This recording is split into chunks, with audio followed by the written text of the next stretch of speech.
So that last week is really the most stressful week of a loan. Why? So we're coordinating with the underwriter to make sure it gets underwritten. We're coordinating with the insurance policy, like let's get that quote, let's get the binder ready to go. But we're also coordinating with our closing team, and then our closing side attorney, the seller side closing attorney, the seller's agent. We got to do the walkthrough. There's about 7 things that happen in the last 48 to 72 hours, and it's very stressful. But the buyer is only aware of, you just need to finalize your insurance quote. I'm dealing with a lot of fires, which I've talked to you about on the real estate side of things. And, when it comes to the closing of homes, I'm usually the last line of defense as the insurance agent, right? I get a referral handed off by the lender, handed off by a mortgage person.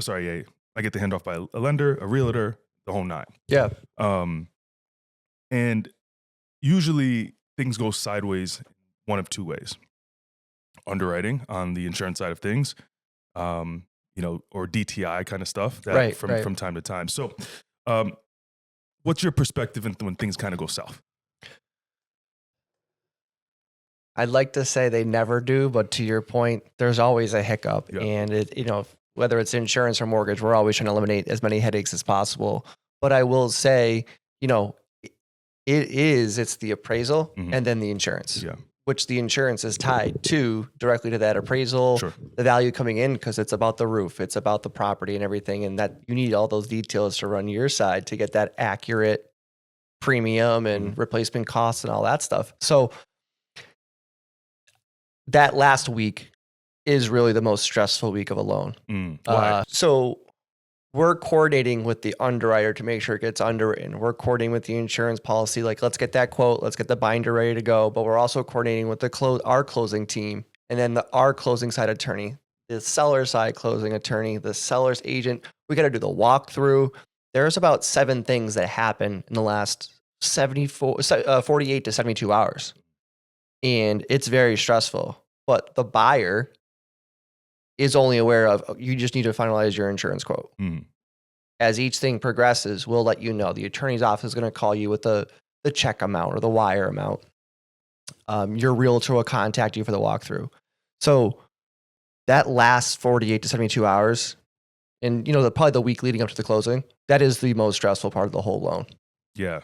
And so, this is what this podcast is about. So everybody, I'm Paul Martinez. I'm an insurance agent. I'm with Colin Lacey, loan officer. Yes, that's right. Residential loan officer. And this is the Handoff, episode 1. And, our audience is people who are buying homes, needing to understand the process of buying home from a lender side, from an insurance side, but also the young professional who the industry, I think, needs a lot more of.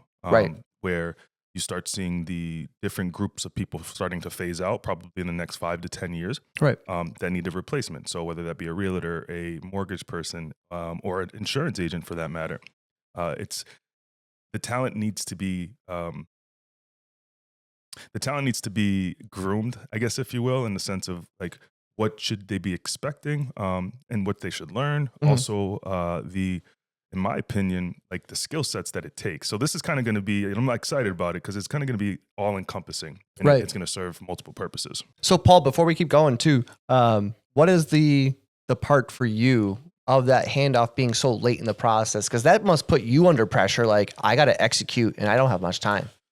Yeah. I try to operate fast, but when that happens, usually that tells me that things might not go as well as it should. And I'm dealing with a file right now where there's issues with the oil tank, and it's not on a concrete slab. And the inspector comes out and says, this is not something we want. And I guess the caveat to this is that this person came to me months ago. They just happened to do the inspection a couple of days before closing. So it's tough because I'm not an underwriter. I don't go out and look at these houses. I do the aerial views. I look at the condition, the roof. Get me as many details as you can from the inspection report. And we're going to put it in. I do find when people are last minute shopping, that's where it is chaotic. Again, we talked about the fires earlier today. Yeah. Um, because I don't, and maybe you can actually enlighten me as to why do people come so late? Is it a realtor thing? Is it a mortgage thing? Like, is it just a person thing? Like, is it this, they have so many things going on that they It can't get to it? it's such an interesting question, Paul. And for me, when I'm doing the initial disclosures, I'm letting the clients know like ABC of what to do. Mhm. But then the very bottom of my email for communication, we'll have a phone call, but one of your next action steps is to start reaching out to your insurance agents, whether it's their current one or whoever they're referred to by the realtor, myself, or the attorney. Start that conversation now, Yeah. so that when the appraisal comes in, any other hiccups, we'll get that squared away so that you're at the point where get your quotes, appraisals in, value's good. Okay, your quotes, retweak them with the 1, 2, 3 insurance agents you spoke with. Mm. You're just making a financial decision at that point. Yeah. Like, get it to that last point that we're not worrying about it at the end. And you're just making a decision like, oh, it's the lowest amount. Well, is that truly the right decision to make? Because lowest cost, I associate cost to value. So yeah, lowest cost, great. Well, is it? So I try to advise my clients, especially buyers, first time home buyers too, to start that process early. Mhm. And here are some questions to ask, because they don't, first time home buyers don't know the questions to ask. They're just going to go off the dollar amount. Right. So it's crucial. I think it's crucial to have that buyer get to an insurance agent, get the disclosure signed. That gives me the next steps to go forward on their end, start to have that conversation. And again, we'll go more into this as we go through other episodes, but what's the general turnaround time from the pre-approval, which we'll go into in episode 2, to closing on the loan? Everything is done. They're ready to move in. Pre-approval, there's so many different facets of a pre-approval stage. And like you said, we'll go through it in a future episode. But the biggest thing is that the application is just a starting block. That's step one. The financial document collection, that's the more important part. Once I have that, I have to go through all that. And there might be questions that either I know the answers to or get the questions answered from the client. But right now in 2026, there are so many different income styles and streams. And, I have my primary employment, I have a secondary employment. Even if the primary employment has 7 or 8 different income descriptions, the example I'll give is, someone in the nursing field, shift differential, holiday pay, Wow. weekend pay, base Wow. pay. There's so many different line items that we have to go through to verify to consider is eligible or qualifying. Mhm. So that is the biggest thing, is to get that paperwork in. I'd like to say once I have the paperwork, it's a 24-hour turnaround time. Mm. I want to have it out, but I want to make sure it's accurate too. So I will full transparency with the client. I'm looking to turn this around once I have your documents within 24 hours. However, there may be additional questions. So the sooner I get this from you, the faster I can operate. That's fantastic. So listen, let's go through, who you are and why mortgages. I think that's the big piece. If people are going to stick around for more than one episode. Yeah, yes. Who's Colin Lacey? So I'm originally from Western Mass, small town up in Western Massachusetts, just north of Holyoke, Mass. And went up to college in New Hampshire, and then ended up right out of college, got some financial advising licensure, and realized after 1 year, 100% commission is tough right out of college. So ended up moving back home and ended up in banking. At that point, as part of banking, it wasn't just opening accounts and customer service and taking transactions. It was, you got to learn some mortgages and some home equity stuff. So that's when I got into lending, and it's August will make 14 years now, being in some form of residential lending. 14 years in it. What surprised you early on in your career with the mortgages, or I guess the business? Right. I try to when I do like my presentations to younger people, I've pivoted from industry to people. And I'll answer the same question. But what was the biggest thing that surprised you? So the biggest thing that I think that surprised me is that when you're talking mortgage, it's not the numbers, it's the emotional reaction. The emotional reaction? Yeah, the emotional reaction. So like what does that number mean to you or to the home buyer? What does that number, bottom line number, mean to them? Whether it's the monthly payment, whether it's the closing costs, down payment, what does that number mean to them? Down payment is X dollar amount. If I'm on the phone or if I'm especially in person, I'll see a reaction or I'll hear a reaction to the down payment amount, the closing cost amount, the monthly payment. It's an emotional business. When I first started doing it, I'm being analytical and a numbers person. I was like, oh, does this number not work for you? I can lower it. It just lowers this. I was looking at it as just a math problem. Yeah. It's not a math problem. Relationship business is an emotional business. Yeah. And that's why I'm excited about what we are creating, because this is not just going to be about the in-depth side of insurance. And I mean, it is going to be that, but the emotional side of our business is a real thing. And I think that's probably specifically in the insurance, and I don't know what it is in the mortgage side, but the turnover is pretty high in this industry. I know on the realtor side, it's pretty high as well. But I'm excited because it's something that I really am passionate about, and I believe we can both teach it really well. What I learned about you when I first met you is that you're about your business. Like, you don't mess around. And it was immediate. Like, when we first met at that GAR meeting. And so, my background in insurance, it came from 3 times I applied to Liberty Mutual. Mm-hmm. I applied to Liberty Mutual once. They were like, oh, you don't have enough experience. I applied a second time. We'll get back to you. And then the third time they brought me on. My experience with people has always been in sales, retail sales. Yep. Before then, so I worked at Best Buy for 4 years. I worked at Sprint for 2 years. After Sprint, I ended up going to Enterprise when I met my wife. I worked at Enterprise Rent a Car, and that kind of launched me into like the business to business relationship building piece. Once that was done, I actually went back to the cell phone side, retail. My wife took a job up in Bridgeport, Connecticut. Yep. We ended up moving to Hamden. We lived there for 6 months, and she ended up getting her permanent role here back in New London. And that's kind of where I decided, all right, now I got to figure out a career right after college. And that's kind of, where I landed. So, but Paul, so you say that's where you landed. Yeah. Why is it? What made you stay? Because you said you did Best Buy, you bounced around a little bit, and then I know the family relocation. Sure. But what made you stay in insurance? I saw the potential income-wise, like number one, at a young age. I'm a statistics guy. Haven't played baseball my entire life. Like, sales and what I do, a lot of it is statistics. How many people do I need to talk to convert? How do I? And again, that was earlier on where I felt like I struggled with a little bit, because it was like, man, this is hard. I think it's very easy when you start a new role, especially when there's income capabilities to be, they say uncapped commissions and all that stuff, right? The honeymoon stage of a new job. Yeah, it's you're firing on all cylinders, and then once that goes away, that's where the real tug and pull comes. And it took a lot of, trust me, I quit mentally multiple times. I don't want to do this anymore. I'm going to switch industries. And I started at 25. Like, this is hard. I actually did switching agencies and going back to the agency, but this was well after my career, where I had to figure out how to revamp. But I think really is I am a people's person. I enjoy the networking. I enjoy meeting people and asking them to, have coffee. Would you come out and, to this event? And so that part, I think, is really what kept me. And then the team.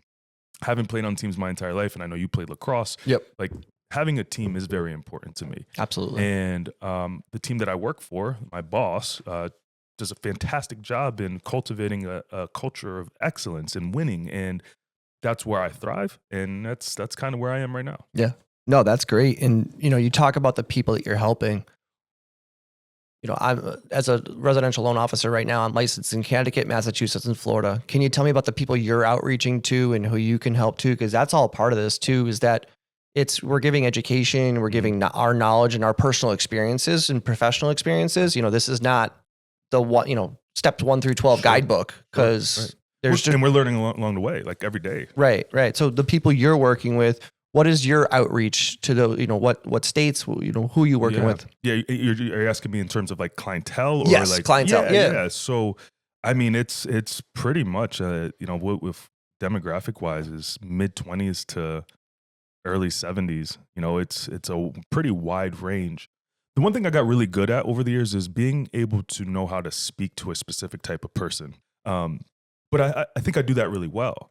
And for you, for example, if you referred someone over to me, I would assume, the most recent people, they're probably around the same age. So those conversations are a little bit easier because, Right. we can relate a little bit more. We kind of know what's going on, where we are in life, things like that. And then if I'm dealing with the, mid 50s, early 60s, I try to get an idea of like how, do they have kids and how old are their kids? They're probably my age. And do you have grandparents? I'm sorry, do you have grandchildren? Are you grandparents? And I really try to dive into that because then I can relate to my kids. So a lot of everything and everybody who I deal with, it's all trying to make connections with them some way or one way or the other. But I think it's everybody who's just trying to live the dream, Right. or those who have lived the dream. So you have two phases of people. Right. You have people who are trying to start their lives and build and get married and have kids, the whole nine, and then you have those who have done that Yeah. already.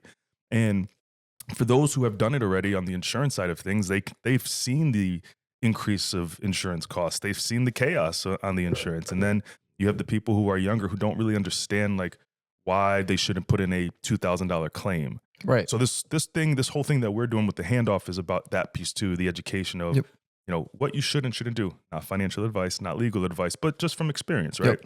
right? And that's Paul, you touched on it there too. And this is why we're doing, another reason why we're doing this, the handoff. Mhm. So to explain that further, we talked about how, as a mortgage lender, when I'm getting you over to the insurance agent to have that conversation, the handoff is that nice exchange of literally, here's your next step. But you mentioned the word connection. Mhm. And I think that's crucial for both of our career paths because that gives the client and clientele overall a level of comfort that somehow in some way that I don't want to say we're just alike, but like it They gives trust you though.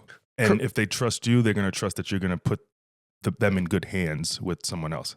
and Hence that's the handoff, hence the right handoff. off. Yeah, Yeah. yeah, So, yeah. having just met you, about 60, 90 days ago at this point, Probably 3 months, yeah. you had mentioned how different conversations. I mean, we've been in meeting settings. We've been in this setting. Yeah. We've had a couple coffee meetings.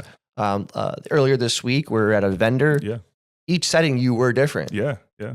And that's all Yeah. part of adaptability and Yeah. everything too. But you were doing that to make connections in Yes. those environments, and that's to the newer side, Mhm. it's crucial, and that's something that the generation that we're going to see start to retire more.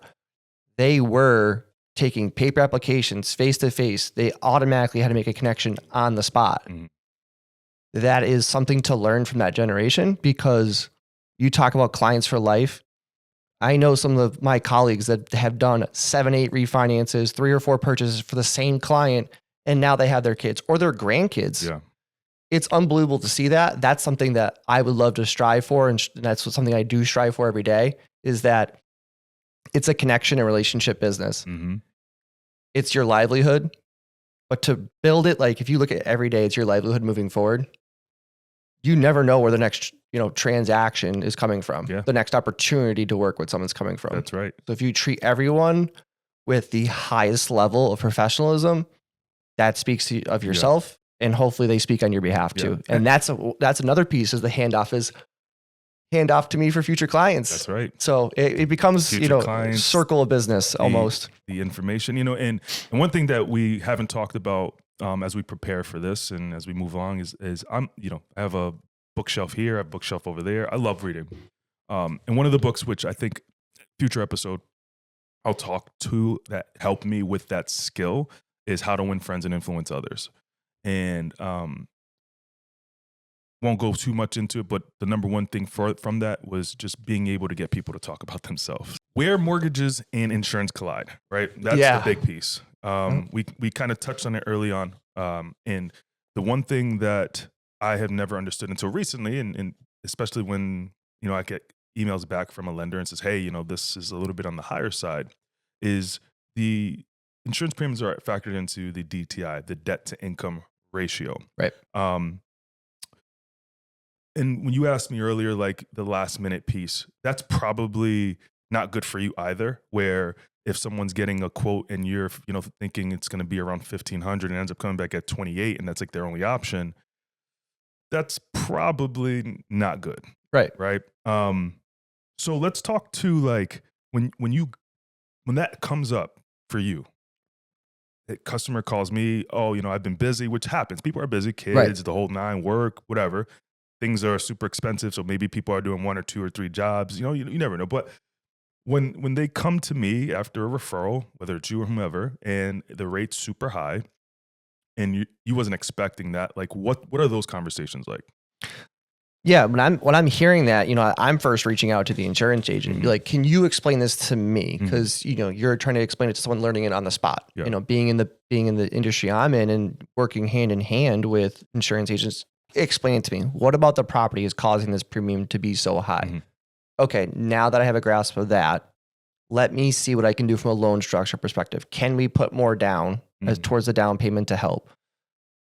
Can we restructure some other debt? Can we pay off something to lower the DTI, the debt to income ratio on the back end? What structurally, because I have their finances, you don't Mhm. from the insurance side. How can I structurally look at this so that when I'm going back to the client to say, hey, I have found a solution or solutions, Mhm. I'd like to review the options with you to see which one you're most comfortable with. But the biggest thing for me is as a connection piece is that I'm looking to educate, to empower them to make their own financial decision. I'm not making it Yeah. for them. Yeah. I'm just going to say, hey, these are some options we have. Which one do you feel fits best? But before you make that decision, ask me more questions. Yes.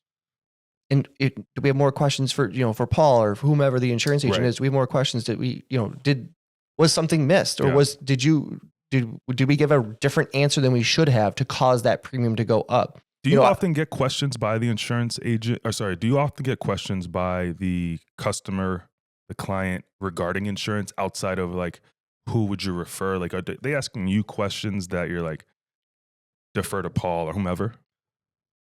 Not often, because the stay in your lane approach. Yeah. I know what I can answer and what I can't answer. I wouldn't say that they're coming to me because if it's truly about the house and coverage, I Sure. think I've explained it to the point of, I'm the financial piece. Yes, insurance plays a part into that, but I'm not one that's quoting you the policy or the Sure. ins and outs of the policy. So I would say I'm more like copied in on an email to the insurance agent so I know what's going on, but I'm not being asked the question directly. It's very rare when I'm Yeah. being asked the question directly, but I am involved in the group email or the group text message to say, hey, I have a question for you, Paul. What's going on? I put Colin on copy just so he's aware too. So I'm not relaying the message because, like you said, everyone's got something going on. And especially if you're working with multiple borrowers in that situation, that's all part of it too. So no, I'm not getting the question directly. I'm involved in it, but I'm not getting that question directly. I know a lot of lenders, and I'm not sure if you ever operated this way, but pre-COVID, I know that lenders would factor in the insurance cost. They would estimate 12 to 1500 bucks. Let's just use those numbers for an example. Number one question is why was the estimated like 12 to 15 or whatever that number was based off of the size of the house and the loan. That's the first question. And was it a adjustment factor when you started seeing insurance premiums not be at that level? Yeah. So how it was pre-COVID was, depending on where you were in Massachusetts and Connecticut, I'm not talking like Boston Metro or Yeah. Fairfield County. Those are the higher priced areas when you get to those, the higher ticket items. But, really if it was like a 350,000 or less purchase price, 1,200 for annual premium was a safe assessment Yeah. pre-COVID Mhm. on a single family home. Because Right. that's the other piece now. You got single family homes, condos, Yes. townhouses. Yeah. There's co-ops, 2 to 4 units as a primary, as an investment property. Now there's just so many different avenues that buyers are looking at now. It Mhm. used to be, one of the common things out there you see on the internet now that's talked about is not flipping, but house hacking. House hacking. House Yeah. hacking is a Yeah. big thing right now for the younger generation. I want to buy a 2 unit and then I'll buy another 2 unit and I'll work my way up to a 3 unit and then I'll finally buy my single family for my family forever home. Yeah. We're seeing that pop up too and having that strategy in play going forward. So since the pandemic, that number of 1,200 is closer to somewhere between honestly 15 and 2,000 Yeah. as a conservative estimate. Yeah. And I explain that when I'm doing a pre-approval for a client, and I give them an pre-application worksheet to explain what that monthly payment looks like. Yep. It's because of X, Y, and Z. We are in New England. These are older homes. There might be older roofs. You could have someone that's owned the house there be the only owner of the house, or maybe the second generation, where other homes now, some of these homes might be on their 10th owner. It could be an older roof, and you don't know what's underneath Right. that. Did they not pull a permit to do the roof and stuff like that? So like, that's a big thing of, I am an advocate to clients to get to the insurance agent. But Paul, from your perspective, can you go into, and I try to stay, connected with insurance agents. So I know what I'm doing from a pre-approval perspective. Like, give me the conservative number, because, right now, first-time home buyers are in a window. It's the most competitive window out there right now, whether it's Mass or Connecticut. From first-time home buyer perspective, you're probably talking in a range of 275 to 400,000. Yep. So what would you, to me, learning moment for me right now. Yeah, for sure. What would you, single family home, what would you say is a safe conservative estimate to? Square footage wise, what do you say? Like it's 2,000 2,000 square feet? Yeah. It's, again, this isn't price quoting or anything like that, but there's a number of factors that go into an insurance policy, the rate. Yeah. Right? Go into that, Paul. So number one, as much as it doesn't seem like it is credit, where your credit score is going to be one of the biggest factors into the rating. Ask me the tiers. I think every carrier, that's subjective for every carrier. Number two is what's going to cost the insurance company to rebuild. We all know that lumber, material, all that is super inflated right now. I think the last statistic I heard, since 2020, lumber is up about 30%. So now you got the labor and all that stuff that factors into the pricing. And then there's, do they want to do auto? Do they want to do home? Do they want to bundle it together? Are they a first-time homeowner? Are they buying a second house? Did they have any claims on the other house? Was there any claims on this house? Some carriers will penalize, unfortunately, if the claim was on a previous owner. Yes. So they do some, not all. They'll do risk, and then they'll do insured. Most do insured. From time to time, I see they'll say, "Oh, well, listen, that was a $40,000 water claim that came from the plumbing or the roof or whatever." And when those situations happen, sometimes insurance carriers want to stay away from it. Be above my pay grade, there's people who deal with that. But for the most part, the biggest thing is going to be the credit.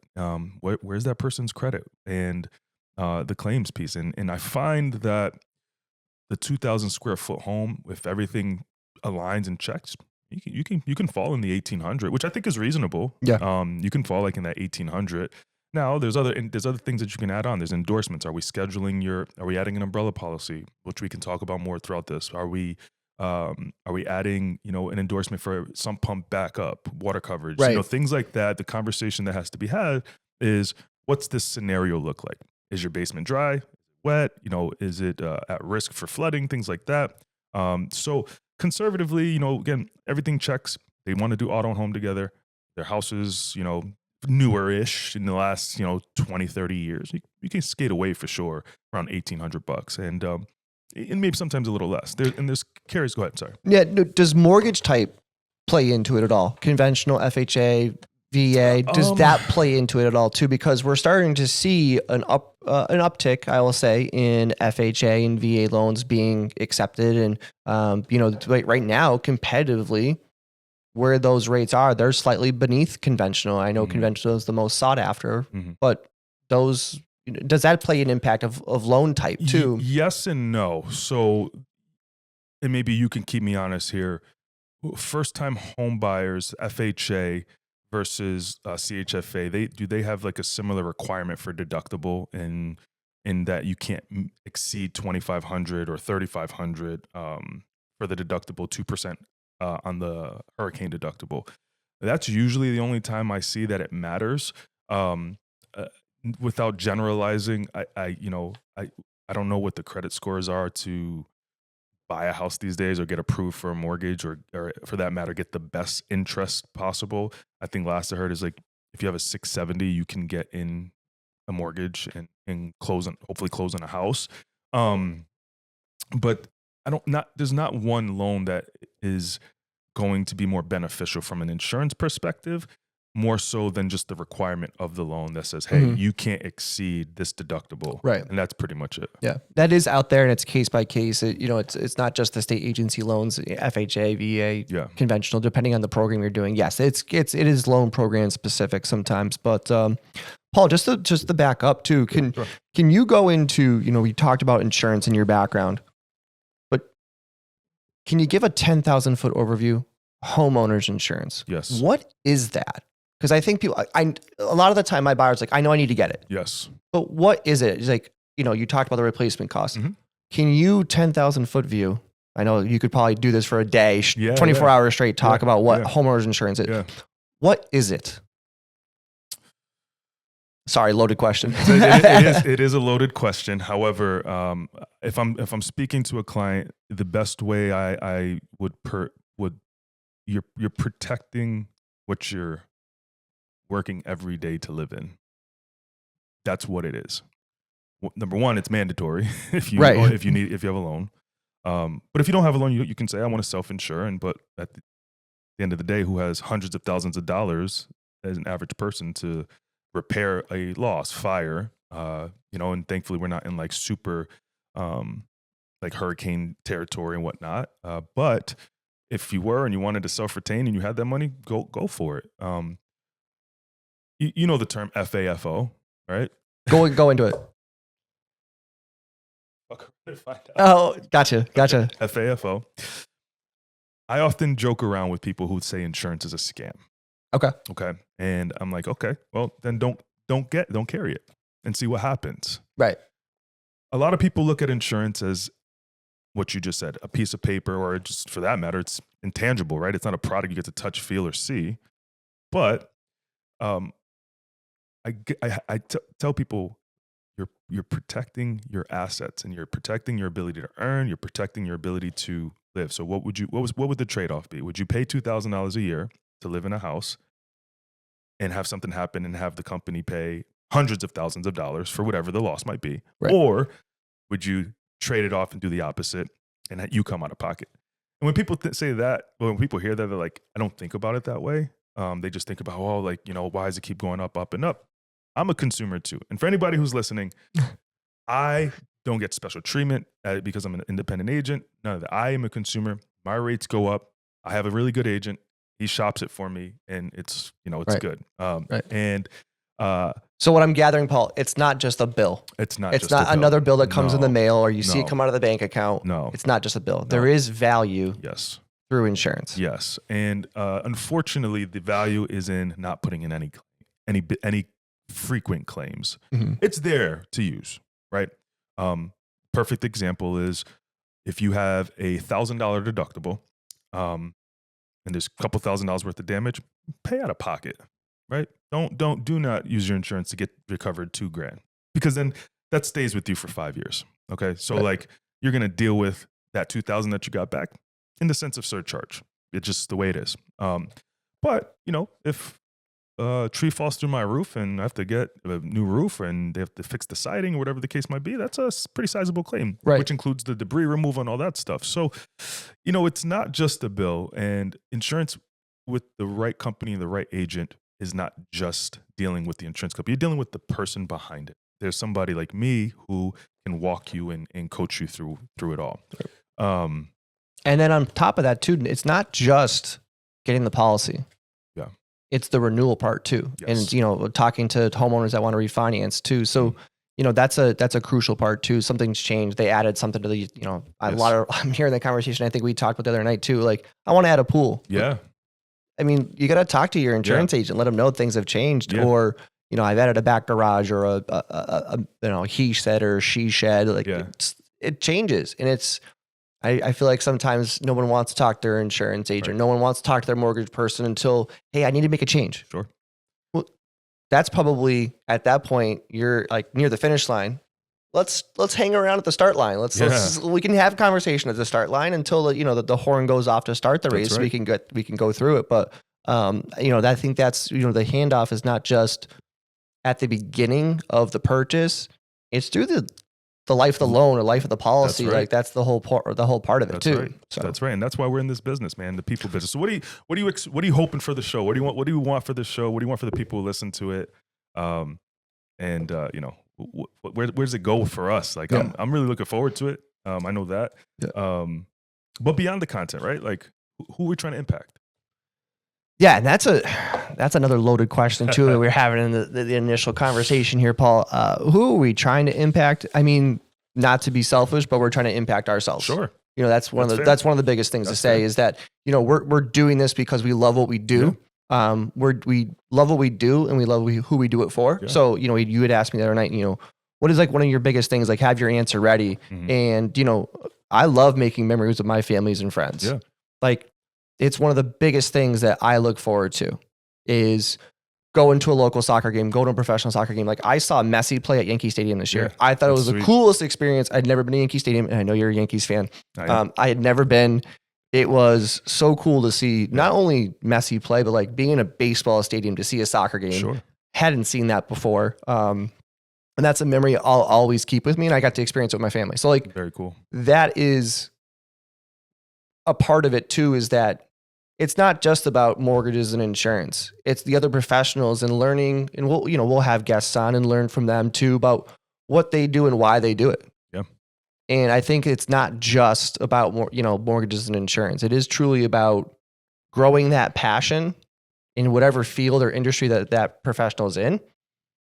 Great. Let's hear from you. Yeah. I think that's really the thing too. And from a business perspective, you know, I like to work with first-time home buyers, self-employed borrowers, and real estate investors. That's probably the three biggest categories. So of course, that's why I choose it.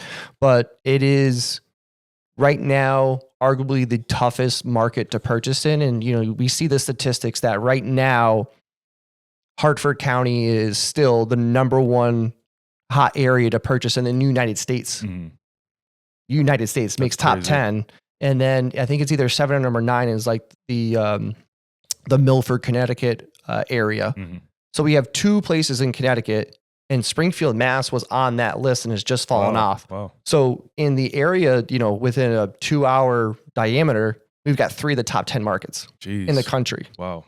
So really to be impactful, I look at it as I'm looking to educate, empower, and excel. Love that. Those are the things I've been leveraging in 2026 for my own personal growth and development growth.